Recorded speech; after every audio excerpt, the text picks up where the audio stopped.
രാഷ്ട്രീയ നേതാക്കളും ജനപ്രതിനിധികളും ജനങ്ങളുടെ ദാസന്മാരാണെന്നും ജനങ്ങളുടെ മുകളിലല്ല താഴെയാണ് ഇവരുടെ സ്ഥാനമെന്നും ശ്രീ പന്ന്യൻ രവീന്ദ്രൻ. കേരളത്തിലെ കമ്മ്യൂണിസ്റ്റ് നേതാക്കന്മാർക്ക് ആ തിരിച്ചറിവ് ഉണ്ടായിരുന്നുവെന്നും ആ തിരിച്ചറിവും ദീർഘവീക്ഷണവും കൊണ്ടാണ് കേരളത്തെ മാറ്റിയെടുക്കാൻ കമ്മ്യൂണിസ്റ്റുകാർക്ക് കഴിഞ്ഞതെന്നും അദ്ദേഹം അഭിപ്രായപ്പെട്ടു. CPI നേതാവായിരുന്ന ആർ ബിജുവിൻ്റെ 1ാം ചരമവാർഷിക ദിനാചരണം ഉദ്ഘാടനം ചെയ്ത് സംസാരിക്കുകയായിരുന്നു ശ്രീ പന്ന്യൻ. ഒരു ചോദ്യം, ആ ചോദ്യം ഒരു ശാസ്ത്രയാണ്. സാധാരണഗതിയിൽ പറയുന്ന ഒരു വാക്കാണ്. അത്രമാത്രം നമ്മുടെ ആളുകൾക്കെല്ലാം മനസ്സിലാക്കി ഒരു സ്ഥിര താമസമാക്കിയ ഒരു കമ്മ്യൂണിസ്റ്റുകാരൻ ഹ്രസ്വകാലത്തെ ജീവിതമാണ്.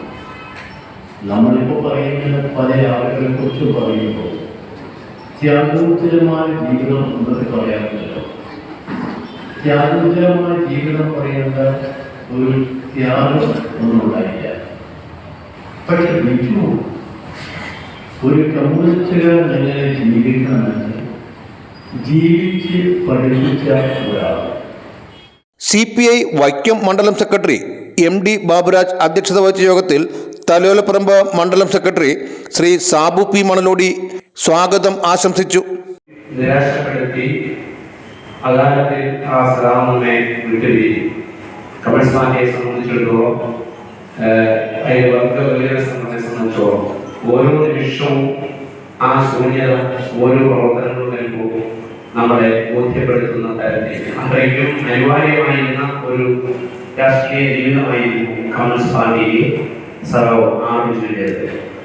ആ തന്നെ എല്ലാ ചുമതലകളും ഒരു കമ്മ്യൂണിസ്റ്റുകാരുടെ ആഗ്രഹത്തോടുകൂടി വാശിയോടുകൂടി നിർവഹിക്കുവാനുള്ള ആവേശത്തിന്റെ ഇടയിൽ നമ്മെ വിട്ടുപിരിഞ്ഞ ആ ഉജ്ജ്വലമായ വ്യക്തിത്വം അനശ്വരനായ ഒരു വിപ്ലവകാരിയിലേക്ക് തന്നെ തിരിഞ്ഞടങ്ങുകയായി.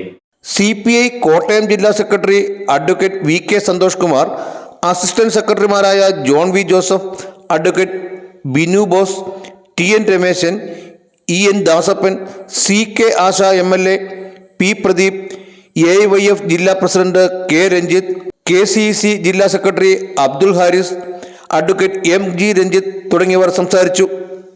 Vision news, Vaikom.